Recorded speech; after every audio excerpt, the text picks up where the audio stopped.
Hello, everyone. Thanks for joining me here. I am going to be talking to you about centaurs and cyborgs. So let's do a little refresher. By cyborgs, I mean people who are enhanced with precision, like an eye, or as in the Bionic Woman, ears, or power cannons. And by centaurs, I'm thinking about these half-human, half-horse, which have the speed and stamina of horses, right? The idea is that as a horse, you can run farther and faster for longer than a human can. And so what I'm interested in talking about is, in fact, how we sort of change our design thinking, given that people are coming to us with a host of other technologies that they're using and that we're designing these technological systems. So I'll be putting two different perspectives in play today. So one is that as designers, or anyone who's creating something, you are turning people into cyborgs and centaurs. And then the other part is that they're already coming to your products and services as cyborgs and centaurs. So you're both designing, and you're also sort of designing for people who have these sort of augmented capabilities. I will not be talking so much about prosthetics, right? That's a great and interesting way in which people are literally enhanced. Think about this drummer who can drum faster than any person with two hands like mine. Or think of runners who have artificial legs. I won't really be talking about them very much. So if you think about technology that involves AI or technology, you might think about Alexa, right? I can right now ask Alexa, if she were here, what temperature it is. I'm no good at that. If you asked me, I'd be terrible. Even the time, I wouldn't really give you as accurate of an answer as Alexa would. Meanwhile, those are Snapchat spectacles, which allow you to sort of press a button, and then you record 10 seconds, and it posts to Snap. So if you're a designer of Snapchat, you're going to need to know that some people are literally out there with these glasses doing things, and that's going to change the way your interface works. So the idea of centaurs really has been pushed by Garry Kasparov. So he's the guy that you know of beating AIs at chess and then being beaten by them. And so he's really been a big proponent of this idea of centaurs, meaning he sees all of these good chess players being made great and enjoying their time a lot more with the assistance of AI. And so in his analysis, which I think is the right one, you end up not trying to say human or machine, human versus machine, but human plus machine. And that gets the sort of best qualities of both, right? Humans are still much better with intuition, creativity, and empathy, but machines really do have that brute force memory and calculation. And as we recall from here, right, they've got more precision, they've got more stamina, they have more horsepower. So that's where we're going to be going. So I guess I should define what I mean by AI just in case we're not clear on it. So usually definitions of AI use words like algorithms and machine learning. I like the policy of explain things to people like you're 5 years old. And so all of those words are too big for 5-year-olds to know. So I'm going to give you a definition of AI that only uses words that literal 5-year-olds know. So AI is like when you make a computer like a little brain. You help it to learn by giving it lots of words and pictures and numbers. If the computer hears you answer a lot of questions, later on it can quickly answer those questions. But it only knows what you show and tell it, so it's not as smart as you. Right? So the core parts of this are attention. Right? It only is directed to where you direct it, and training, data. Right? What does it know about? It doesn't know about everything, and it's not particularly going to be creative in coming up with things it doesn't know anything about. So I would push that the thing that's the scarcest resource for us and our users is attention. And so that's a theme that's going to be going on throughout this presentation, is the idea of what do you do with people's attention to earn it and keep it? So this is the view from the Terminator. If he were coming here and looking for John Connor, I ask you all not to build the Terminator. But let's look at how this sort of works. Here he is scanning the entire area, right? He sees Venetian blinds. It's just that he doesn't care about the Venetian blinds. He's caring about people and recognition. He's comparing to John Connor, right? So that means there has to be a training set of not just John Connor, and preferably several John Connors with like crazy faces and masks and face paint, as well as a bunch of non-John Connors, right? You have to have sufficient data to train these systems. You can also see that sort of there are all these fun sci-fi looking other interface elements. We don't know what those do. They give a nice effect. The question for a designer, of course, is which of these need to be there for whom, under what circumstances. So generally, people want control, right? So a lot of AI ends up wresting control from them in a way that can be quite uncomfortable and disconcerting to people. So you can think of the phases of AI and humans as going from where the machine learning is just watching, it's just observing, it's collecting data and seeing what people do. And then it moves up, right? And it says, I'm going to make recommendations, right? YouTube learns what you're watching, and it's going to propose more of that. It's going to get stuck in some corners and try to find its way out. Netflix does this. Facebook does this. All of these things that we talk about, algorithms sort of ruling our life, that's what we're talking about, these recommended systems. And eventually it moves to taking action, right? So YouTube doesn't usually just start playing, but once you've played a video, it'll just keep going unless you say, nope, I don't want to do that right now. Right? So those are the levels that you're building towards. And you're trying to figure out, for the particular use case you're dealing with, where you ought to be. Are you just in a phase where you need to learn? Are you in a phase where you need to give recommendations, and how do you figure out if they're working? And are you taking action? So design thinking is generally sort of, there are hundreds of design thinking metaphors. This is one from Stanford. I'm going to be talking mostly about empathy, right? Because that's the sort of, I think, key piece for linking humans and machines. So this is Nigel Cross' idea of the attention of designers, right? So it's convergence and divergence. So you want to map out as big of a space as possible, right? When you're trying to understand people, you want as many of the far corners as you can get, but then you have to make choices and you have to winnow it down. But you need to know when you're winnowing and when you're sort of exploding creatively, right? So that's kind of the designer and what they're doing. So it's very data-based. When you're thinking about acquiring data, I'm not really going to go through this slide. It's going to be in the slide where, so you can refer to it later. But these are the typical strategies at the beginning of empathy for many designers, right? Shadowing people, asking them to do journals, visual journals, extreme user interviews, talking to people who have no idea what you're doing and watch them use your product or service and talk to them about it. Storytelling, right? Like ask them to tell you stories about this problem area or this product. So you'll notice that all of this is about acquiring data, figuring out what to attend to, and you'll also notice that it's really very much about conversation and relationships. That's going to be another theme, right? Because it's very easy for AI to take a 20,000-foot view of sort of the entire population and never get down to talking to you, or to you, or to you, or to you. So one of the things that you might do is like IDEO, which is a design company in Silicon Valley. You might do an unfocus group. I hate focus groups because they tend to just do groupthink. But the way you can prevent that is by going to the corners and getting people with very different perspectives, like an artist who you bring together with a bodybuilder, and then you bring in a podiatrist because you're doing sandals, and then you bring in a shoe fetishist, right? Great. This is going to create that kind of tension and energy where you actually might learn something and come up with something new. So one of the things, of course, empathizing with your customers means, well, if I have a Centaur, those hooves are not going to fit in a Nike Air Mag, no matter how cool it is. This also means that it's a different approach to data than perhaps some designers think about, right? So people often talk about personas. Personas are stupid. Let me caveat that. Personas that are basically just stereotypes. Soccer moms, this is Joanne. She drives her kids to soccer practice every afternoon, right? That usually is useless and distracting and very limiting. Whereas you now have all the data, right? If we're thinking AI first, that means there is lots of data and you're getting more all the time. You might drown in that data. That's part of the problem of figuring out where do I focus. So personas, when you just sort of fictionalize them, don't have that problem because you just kind of talk to some people and you come up with who these people are. But you can make personas richer than that. So let's talk about outliers. So part of the thing about data being there is that you can figure out who's central and then who's sort of at different ends. And there are different techniques that your data scientists can help you with.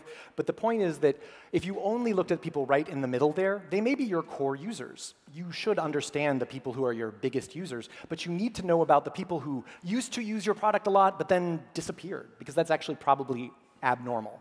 And the people that looked very much like somebody who would use your product, but they didn't. Why did they say no? What do you not understand? So if I can leave you with one thing here, it's going to be prior probability. So if you look around the audience, raise your hand if you think there are no left-handed people in this room. I know that you're not actually going to raise your hands even if you thought this, so we'll pretend. Now stand up if you think 90% of the audience is left-handed, right? None of you are going to stand even if you're like, I secretly think this. There are none of you like that. And that's because you're not explicitly like getting out the numbers and calculating these things, but you have prior experiences and you're bringing those to bear. And that is actually a core part of how the AI systems work and a good thing for us, right? Those personas were sort of senses of what the prior probabilities are, but they weren't adjusting. They didn't allow Joanne, the soccer mom, to become Troy, who is a business executive, except Joanne might literally also be a business executive, right? People shift. We're not just one thing. We move around.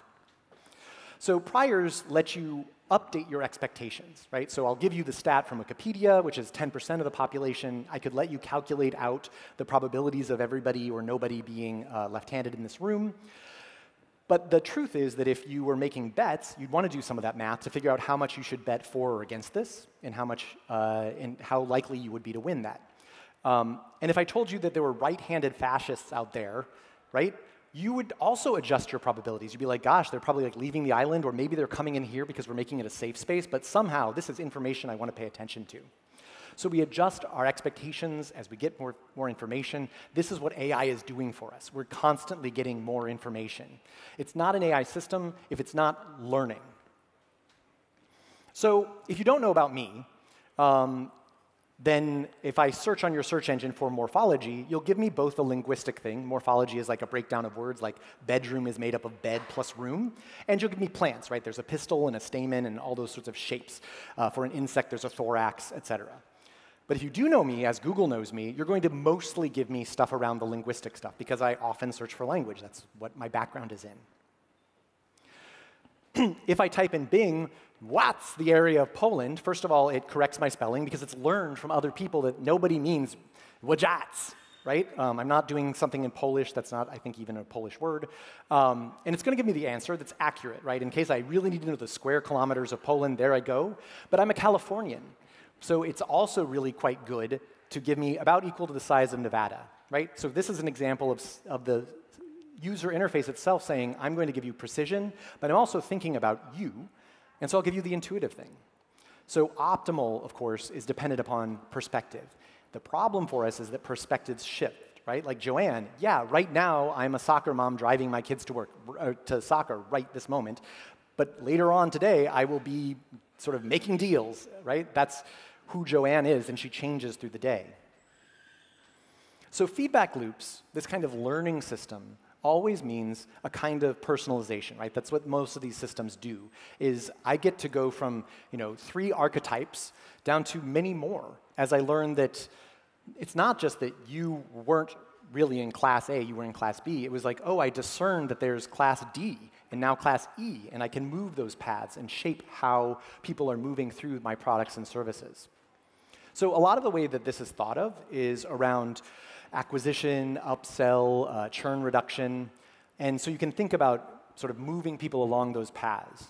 But that, I think, is a mistake, because it doesn't actually think about people from their perspective and from the system perspective. It's just the business perspective. I want to acquire you. I want to upsell you. I don't want to lose you. That's merely one half of the equation.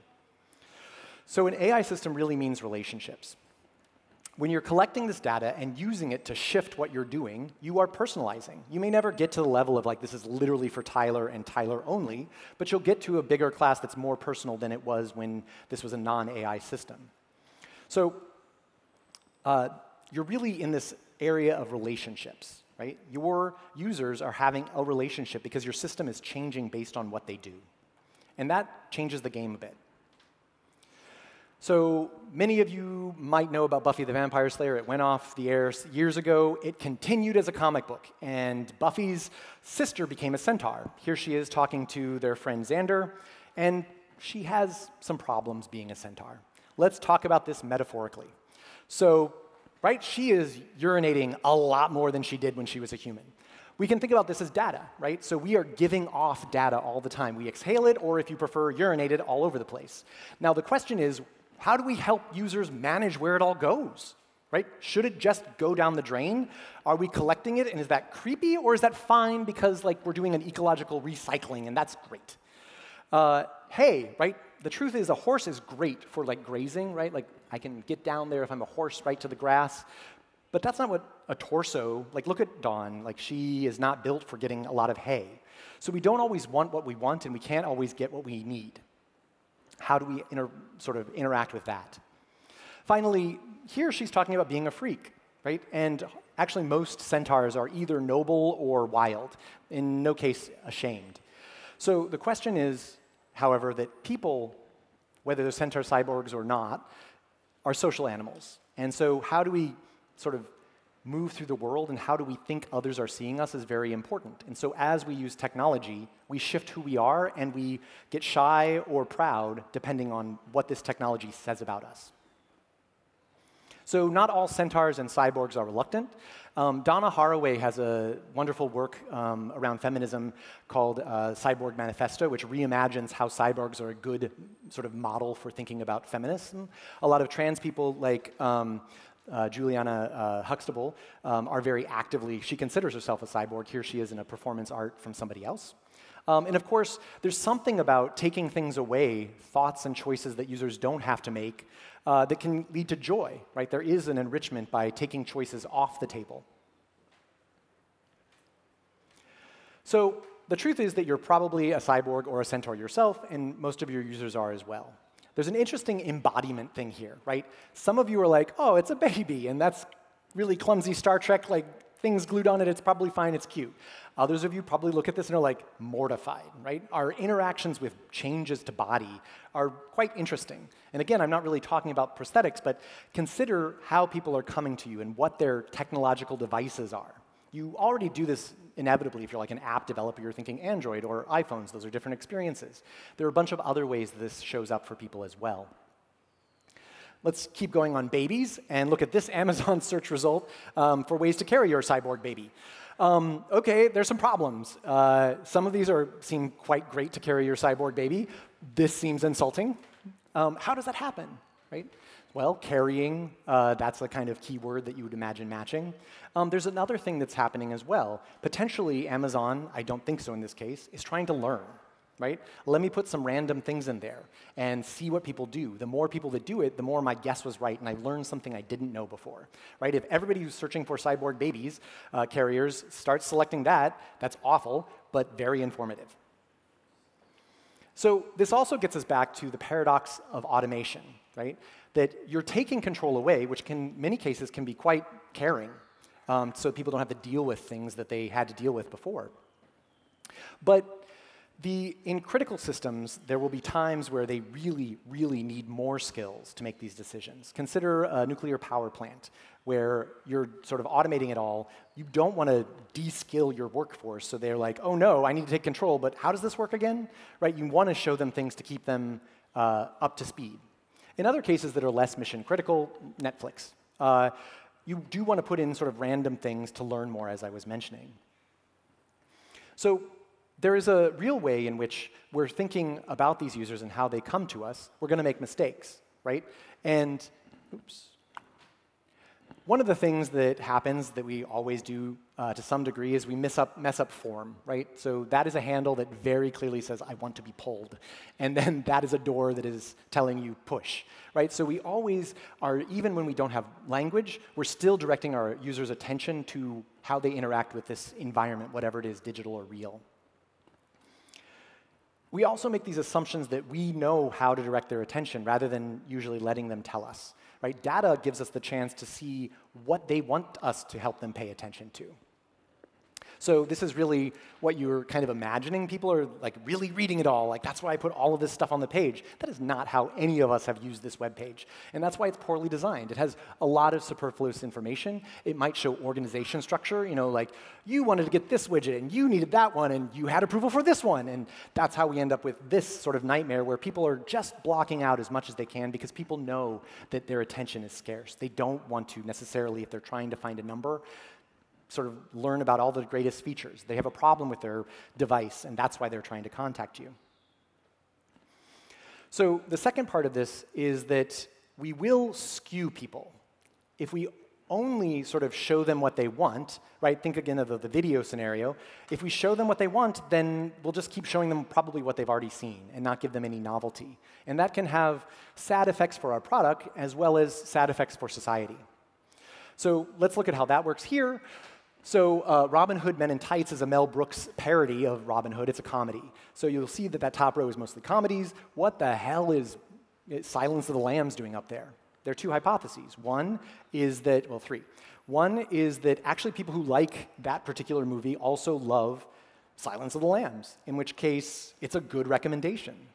Second, they're doing that random thing I talked about to learn. Does anyone click this? And third, there's some sort of string matching that is just a problem, right? There's some other heuristic. That's probably what's happening to the next row, where you have Dexter's Laboratory, which is a kids' animated show, matching for a fan of Dexter, which is about a serial killer, who's a hero, but he's a serial killer. Those are not probably great matches, and it's probably not an audience thing, but a text string thing. I think a lot of us know and think about filter bubbles, right? This is the idea of echo chambers, right? Birds of a feather flock together. In social network theory, it's called homophony. And it means that all things being equal, I will know people like me. And that means they'll think like me, and they'll read things that I read. And this is not just now, right, with Facebook and fake news and things like that. This is even 2008. There's a similar graph from 2003 of who buys which books on Amazon. And you can see that there is no overlap between the people who are buying books from conservatives and the people who are buying books sort of for and written from a sort of more liberal perspective. So this is another core part, I think, that connects to the ethics talk that we'll have later today and that Jana was talking about earlier today. The fact is that we use historic data, or we accumulate data, which then becomes historic data for the model that is predicting and saying things now. And that means that we're building in the biases, right? Because we only know the data that we get. So if we're sort of going to model the police and see what they're doing, then by default, unless the police are not racist at all, our system will be racist. Right? We will enshrine the biases and potentially even skew harder towards them unless we do this kind of randomization or put other things in place to protect us from an ever-narrowing skew of bias. This is, of course, right for designers or anyone who designs to think about. Right? To design is to devise courses of action aimed at changing existing situations into preferred ones. Right? If you're limiting yourself to saying, my goal is to get a new user, you probably aren't thinking more broadly, and broadly enough, right? You need to think about, how does this work with society? Maybe it does or doesn't interact in a way that harms, but it could, and it's worth thinking about. This is because feedback loops are faster now, so we have greater responsibilities to how we affect the entire ecosystem of people's lives. So again, this is just a feedback loop. The earlier design thinking I showed you wasn't right. Right? This is a little bit better because it actually has loops that designers think about. This is the same thing, right? AI systems, machine learning systems, if they're really worth their weight, they're going to have this feedback loop of, I tried a thing, I learned from it, I updated what would happen. If you launch an AI system and it never learns anything, that's an unusual and weird situation. Same for if you literally talk to a human being and you learn nothing, wow, how did that happen? What did you ask them? How's the weather? Are you hot? I'm like, did I learn anything? No, but I could ask better questions. You are making the techno-forest, right? You're here, you're technologists. You're designing a techno-forest. And so that does give you some responsibility to diversity, to serendipity, and to people, right? This, you can't see them because they're moving all around, but this is people who populate your techno-forest. And it's really important to remember those relationships and that you're building for humans, or cyborgs, or centaurs. Designing for cyborgs and centaurs requires us to embrace humanity more, not less, because things can move us down paths that are darker and darker in the forest. So here you have an example of Cyborg from the Teen Titans or the Justice League. And he's talking to his father. He's about to go on an underwater mission to rescue the rest of the Justice League in Atlantis. His father doesn't want him to go because he's going to lose his lung, his last lung, another vestige of being human. He says, Dad, that's okay. I got to keep my heart, and I got to keep my head, and that's what makes me me. Thinking about what makes us us. and how we could be bigger than ourselves. That's what this is about. Thank you for your attention, and I'm happy to get feedback later on through the day.